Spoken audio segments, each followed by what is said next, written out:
오늘은 끝까지 기도원을 독려하시는 하나님에 대해서 한번 생각해 보도록 하겠습니다.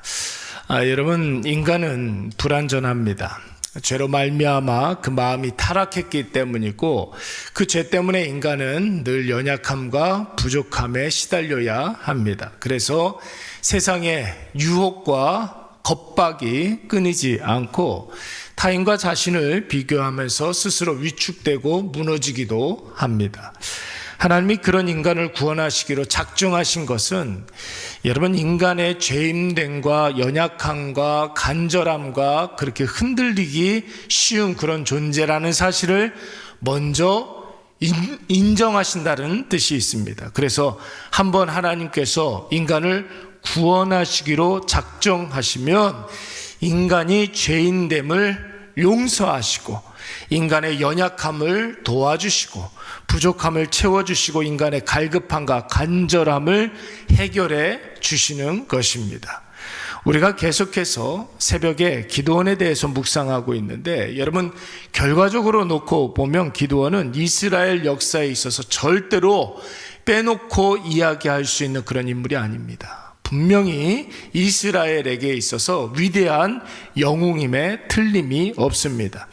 이스라엘의 5번째 사사 아닙니까? 그리고 미디안의 압제에서 이스라엘을 구원해낸 사람이었고, 이스라엘의 태평성대를 이끌었던 위대한 지도자입니다. 믿음의 명예의 전당이라고 이야기할 수 있는 히브리서 11장 말씀에서도 여러분, 이 기드온을 언급하고 있고, 기드온에 대해서는 사사로이 권력을 탐하지 않는 지도자로 성경은 기드온을 기억하고 있습니다. 그런데 여러분, 우리가 계속해서 묵상하고 있듯이 여러분, 이 기드온이라는 인물은 사실 어떻게 그렇게 나약하고 볼품이 없는지 여러분, 기드온의 등장부터 한번 생각을 해보십시오. 미디안이 무서워서 남의 포도주의 틀 거기에 숨어서 미리나 까는 그런 사람으로 묘사되고 있습니다. 하나님이 기드온을 부르실 때에 나는 신분이 연약합니다, 가문이 일천합니다, 이렇게 이야기하면서 자기는 아니라고 하나님의 부르심에 거절을 하고, 하나님이 아니라고 내가 너와 함께한다고, 큰 용사여 내가 너와 함께한다 이렇게 이야기했을 때도 하나님께 자꾸만 표징을 보여달라고 이야기합니다. 확인시켜달라고 요구를 합니다. 하나님이 우상 제단을 다 헐고 우상을 부숴버리라고 하니까 소심해서 사람들이 안 보는 밤에 가서 몰래 그 일을 행하기도 하고, 사람들에게 발각이 되니까 무서워서 숨어버리는 사람이 바로 기드온입니다.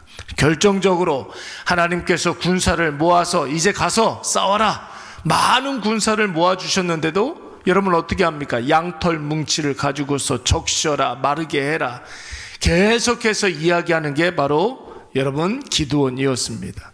여러분, 이런 사람이 어떻게 사사라고 이야기할 수 있겠습니까? 한두 번도 아니고 계속 하나님을 시험하고 표징을 보여달라고 하고 못 가겠다고 하고 무섭다고 하고 핑계를 대고 변명을 대고, 여러분, 사람 같았으면 어떻게 이런 사람하고 무슨 일을 도모하겠습니까? 그런데 여러분, 우리 하나님은 어떻습니까?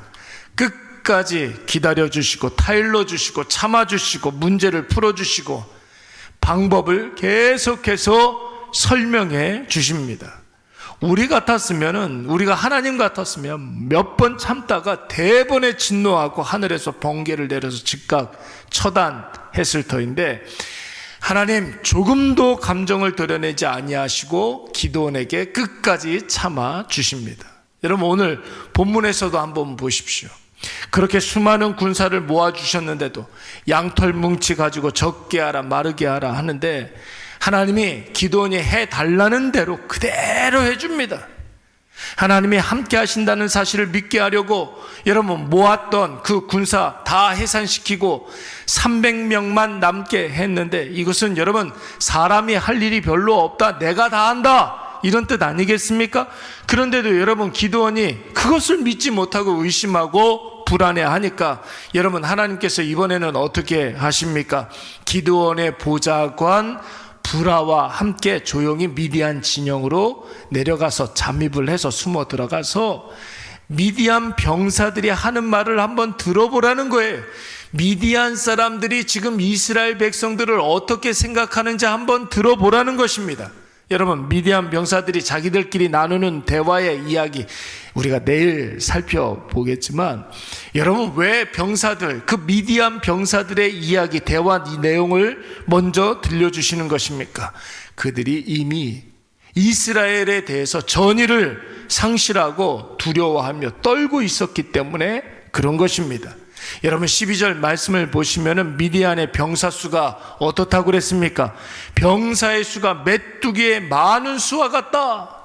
그들이 타고 온 낙타와 마병이 여러분 해변의 모래와 같다. 이렇게 이야기하고 있습니다. 아니 여러분, 미디안 입장에서 보면 병사의 수가 이렇게나 많고 마병의 수가 이렇게나 많은데 무기 하나 제대로 없는 이스라엘 백성들이 뭐가 무섭습니까?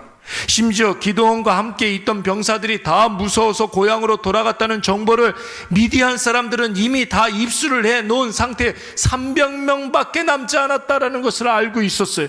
여러분, 그러나 기드온은 하나님의 전능하심을 믿지 못하고 계속해서 핑계를 대고 변명을 하고 의심을 하고 못 간다, 안 간다, 하기 싫다, 징표를 내놔라 했지만, 여러분, 정작 대적들은, 이 미디안 사람들은 지금 이 전쟁이 이스라엘의 전쟁이 아니라 하나님의 전쟁이라는 사실, 대적은 이미 알고 있었어요. 우리는 이미 졌다, 이렇게 생각하고 있었습니다. 사랑하는 여러분, 우리의 싸움은 이미 끝났습니다. 이미 예수 그리스도께서 승리하신 줄로 믿습니다. 여러분, 우리가 예수님을 믿는 하나님의 자녀들 아닙니까? 예수님의 손을 붙잡고 있으면 그 어떤 것도 두렵지 않다며요. 왜 그렇습니까? 예수 그리스도께서 십자가에 죽으시고 3일 만에 사망 권세를 이기시고 부활하신 줄로 믿습니다. 다시 사신 줄로 믿습니다. 여러분, 그렇기 때문에 여러분, 우리가 아무것도 두려워할 필요가 없는 것이죠. 그런데 왜 우리는 계속해서 오늘도 걱정하고 염려하고 불안해하고 두려워하십니까? 왜 우리는 계속해서 기도원처럼 의심하고 핑계대고 증표를 내놓아라 이야기하는 것입니까? 죄로 말미암아 마음에 의심이 가득해서 그렇죠. 연약하고 부족해서 하나님을 확신하지 못해서 그렇죠. 사람이 변변치 않아서 하나님의 기준에 미치지 못하기 때문에 그렇습니다. 그러나 그것도 괜찮습니다. 여러분, 우리가 볼 때는 기드온이 너무 한심하게 보여도 정작 하나님은 기드온을 기다려주시고 참아주시고 계속해서 문제를 풀어주시고 방법을 제시해 주시지 않습니까? 인간은 죄악되고 인간은 연약하고 부족하고 인간은 흔들리기 쉽지만 그를 사랑하시는 하나님은 어떻습니까? 전지전능하시고 영원불변하시고 여상하시고 변함이 없으시고 온 세상에 충만하신 하나님, 절대로 흔들림이 없으신 하나님이시기 때문에 그런 것입니다. 주님이 우리를 그렇게 대하시는 거예요. 하나님이 하나님의 자녀의 아주 작은 것까지도 다 아시기 때문에 여러분, 우리는 연약해도 괜찮아요. 하나님 다 기다려주고 계십니다. 하나님의 뜻을 깨닫게 해주시고 하나님의 은혜를 누리게 해주심으로 인하여서 우리의 변화됨을 기다리고 계시는 거예요. 여러분, 하나님이 그런 인간인 줄 알고, 여러분, 그런 인간인 줄 알기 때문에 인간을 구원하시려고 하시는 것이죠. 그리고 우리가 분명히 알아야 할 한 가지 더, 하나님 아버지, 하나님이 무턱대고 우리를 기다리시는 것이 아닙니다. 하나님은 지금 투자를 하고 있는 거예요. 기다리면서 계속해서 인내를 하면서 우리에게 뭔가를 계속해서 투자를 하고 있는 거예요. 우리가 반드시 변화될 것을 아시기 때문에 우리가 조금만 기다려주면 이 사람을 통해서 능력이 나타나실 것을 아시기 때문에 하나님께서 무턱대고 기다리는 것이 아니라는 것입니다. 하나님은 반드시 승리하십니다. 우리를 통해서 하나님이 승리하실 것이기 때문에 그 기다림에 가치가 있는 것이죠. 오늘 이것을 꼭 기억하셔서 하나님의 인내하심에 우리 자신이 승리로 결신하시기 바랍니다. 오늘부터 시작되는 우리의 한 주간에 하나님의 기다림과 하나님의 품어주심이 우리를 반드시 승리하게 해 주실 줄로 믿습니다. 우리 잠깐 기도.